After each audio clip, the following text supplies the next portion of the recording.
Tapi perkara berikutnya yang mungkin bantu kita untuk menciptakan kebahagiaan di rumah, menjadikan rumah kita adalah rumah yang merupakan surga, ya. Jika terjadi perselisihan, pertikaian, dan ini tentunya suatu hal yang sangat mungkin terjadi, bahkan pasti terjadi dalam kehidupan rumah tangga.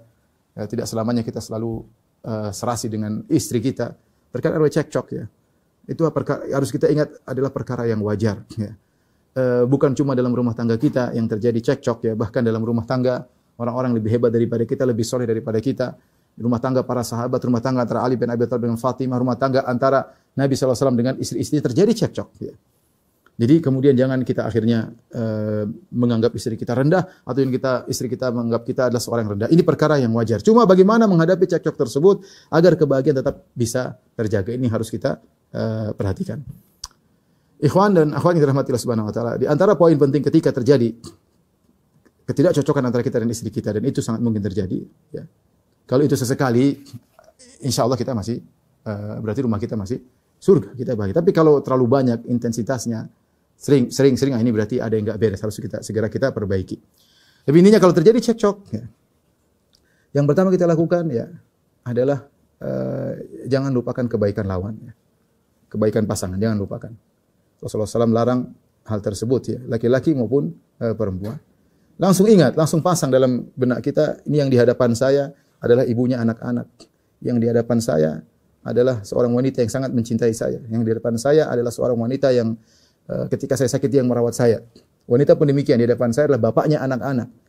Di depan saya laki yang bekerja keras untuk memberikan saya banyak pemberian, ya. Di depan saya adalah seorang laki yang berusaha menjaga kehormatan saya. Jadi begitu, kita ingat kebaikan pasangan kita. Kalau kita ingat kebaikan pasangan kita, ya, mudah bagi kita menghadapi permasalahan, ya. Karena kita sedang berhadapan orang yang mencintai kita. Kita tahu dia cinta kepada kita. Sementara iblis datang ingin menggambarkan bahwa sini orang depanmu sudah bosan dengan kamu, benci kepada kamu dan macam-macam. Ceraikan saja, cari wanita yang lain. Dan iblis seperti itu ingin kita pisah dengan istri kita. Maka langsung kita hadapkan, depan saya adalah orang yang sangat sayang kepada kita. Maka ketika seperti itu, kita lebih mudah untuk menghadapi pertikaian.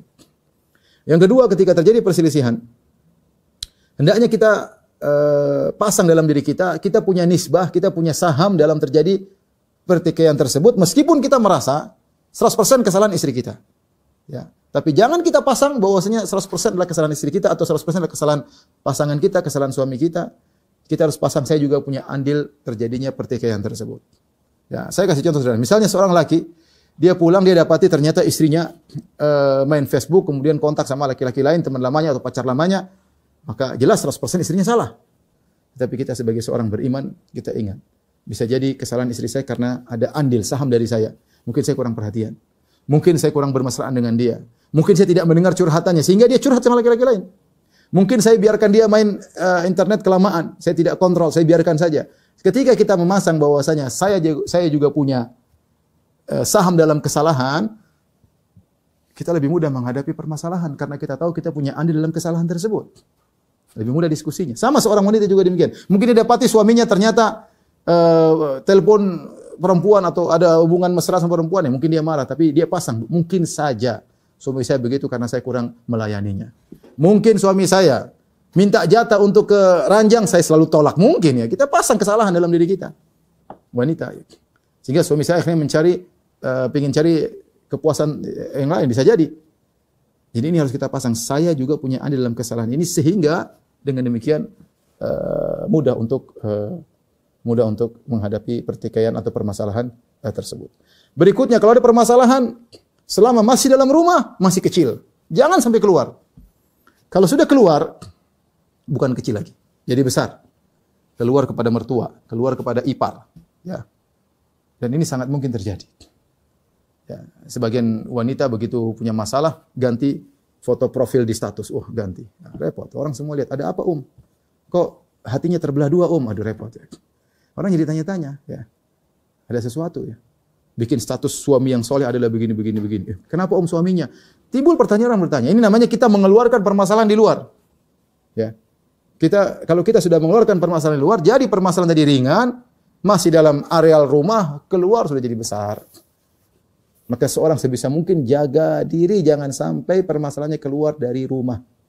Silakan kita mau debat sama istri, tapi dalam rumah. Jangan sampai keluar ipar kita nggak perlu tahu, keluarga kita nggak perlu tahu. Ya lain hanya kalau sudah sangat parah, yaitu mungkin kita bisa laporkan ke wali masing-masing, itu urusan lain. Tapi hukum asal selama permasalahan masih dalam rumah jangan keluar. Ya.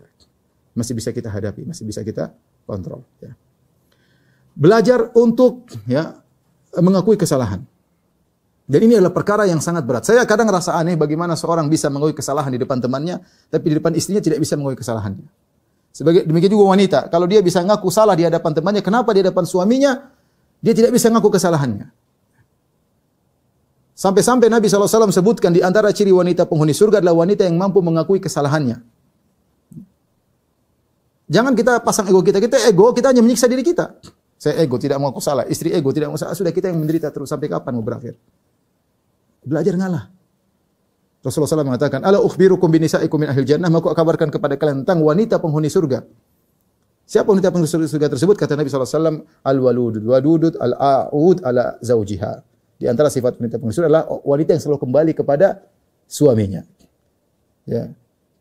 Idza ghadiba, idza zalamat aw zulimat, kalau sang wanita berbuat zalim kepada suaminya atau dia dizalimi oleh suaminya, artinya Rasulullah menjelaskan terjadi cekcok, ya. Kesalahan bisa jadi dari suaminya, kesalahan bisa jadi dari istrinya. Tapi apa yang dilakukan oleh wanita ini? Apa yang dia lakukan? Maka dia pun datang kepada suaminya, dia pegang tangan suaminya, dia letakkan tangannya di atas tangan suaminya dan dia berkata, la adzuku ghamdan hatta tarda, wahai suamiku, aku tidak bisa tidur sampai kau ridho kepadaku. Subhanallah. Ini wanita, kita butuh wanita seperti di zaman sekarang yang menanggalkan egonya demi untuk kemesraan rumah tangga. Adapun wanita yang sok pinter, kemudian merasa tidak salah, sudah salah masih ngeyel, tidak mau mengatakan maafkanlah suamiku. Ini hanya wanita yang merusak kehidupan rumah tangga. Menyiksa dirinya sendiri. Apa enak hidup di rumah ribut sama istri? Enggak enak ya. Kita kalau ribut sama orang jauh masih mending. Ribut sama orang kantor ya ketemu di kantor pulang sudah. Ribut sama orang di internet, orangnya di Amerika enggak ada masalah. Tapi kalau ribut sama pasangan kita, enggak enak. Ketemu pulang ke rumah ketemu dia. Maka kalahkan ego ya. Ya, apa kata Nabi SAW tentang dua orang bertikai? Ya, fayaltaqiyan. Ya, kata Nabi SAW, la yahillu li muslim an yahjura akhahu fawqa thalath. Tidak halal bagi seorang muslim memboikot saudaranya, mendiamkan saudaranya lebih daripada 3 hari. Yaltaqiyan, mereka berdua bertemu, fayu'ridu hadha wa yu'ridu hadha. Yang satu berpaling sana, satu berpaling ke sini. Kemudian kata Nabi SAW, wa khairuhuma alladhi yabda'u bis salam. Yang paling terbaik di antara keduanya yang pertama kali mengucapkan salam.